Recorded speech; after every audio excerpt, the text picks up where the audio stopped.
പെരിയാർ ഇരട്ടക്കൊലക്കേസിൽ വിധിയിൽ പൂർണ്ണ തൃപ്തിയില്ലെന്ന് കൃപേഷിന്റെയും ശരത്ലാലിന്റെയും മാതാപിതാക്കൾ. കേസിൽ 10 പേരെ വെറുതെ വിട്ടത് അംഗീകരിക്കാനാകില്ലെന്നും നിയമപരമായി നേരിടുമെന്നും കുടുംബം പറയുന്നു. അഭിഭാഷകരുമായി ആലോചിച്ച ശേഷം അപ്പീൽ നൽകാനാണ് കുടുംബത്തിന്റെ തീരുമാനം. കൊച്ചി CBI കോടതി കേസ് പരിഗണിക്കുമ്പോൾ വികാരനിർഭരമായിരുന്നു കല്യാട്ടെ ശരത്ലാലിന്റെയും കൃപേഷിന്റെയും കുടുംബങ്ങൾ.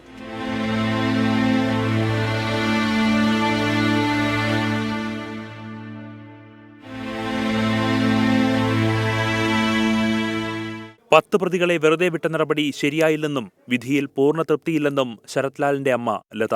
എല്ലാ കുറ്റവാളികളും ശിക്ഷിക്കപ്പെടുന്നുള്ള പ്രതീക്ഷ ഉണ്ടായിരുന്നു.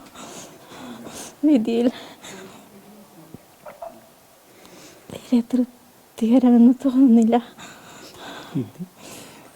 കുറ്റക്കാരെല്ലാവരും പ്രതീക്ഷിച്ച കുറ്റക്കാരെന്ന്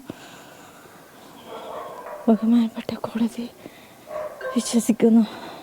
കടുത്ത ശിക്ഷ തന്നെ കിട്ടാൻ വേണ്ടി പ്രാർത്ഥിക്കുകയാണ്. എല്ലാവർക്കും കടുത്ത ശിക്ഷ ലഭിക്കണമെന്നും കൂടെ നിന്ന് ഒറ്റിയവർക്കുള്ള മറുപടിയാണ് കോടതി വിധിയെന്നും കൃപേഷിന്റെ അമ്മ ബാലാമണി. നീതി കിട്ടിയെന്ന് തോന്നുന്നു. ഇപ്പം എനിക്കൊന്നും പറയാൻ കഴിയുന്നില്ല. ആഗ്രഹിച്ച പോലെ സംഭവിച്ചു. കടുത്ത ശിക്ഷ വേണം തന്നെ ആഗ്രഹിക്കുന്നത്. സർക്കാർ കുറെ കളി കളിച്ചു. കുറ്റക്കാരായ 10 പേരെ വെറുതെ വിട്ട നടപടി അംഗീകരിക്കാൻ കഴിയില്ലെന്ന് കൃപേഷിന്റെ സഹോദരി കൃപ. 10 പേരെ വെറുതെ വിട്ടത് ഉൾക്കൊള്ളാൻ പറ്റുന്നില്ല. ബാക്കിയുള്ളവർക്ക് കഠിനമായ ശിക്ഷ തന്നെ ലഭിക്കട്ടെ. കുടുംബത്തിൻ്റെയും നാട്ടുകാരുടെയും എല്ലാവരെയും പ്രയത്നം കൊണ്ടാണ് ഇതുവരെ എത്തിയത്. നമ്മളെ തുണയ്ക്കേണ്ടവരാണല്ലോ പ്രതികൾക്ക് കൂട്ടുനിന്നിട്ടുള്ളത്. അപ്പം അനുകൂലമായ വിധി തന്നെ വന്നു. ആർക്കും ഇങ്ങനെയൊന്നും ഉണ്ടാവാതിരിക്കട്ടെ. ഇപ്പോഴും ഉൾക്കൊള്ളാൻ പറ്റുന്നില്ല. അവരെ നമ്മളൊന്നും ചെയ്യാതെ. കൊലപാതകത്തിൽ പ്രധാന പങ്ക് വഹിച്ചവരെയാണ് കോടതി വെറുതെ വിട്ടത്.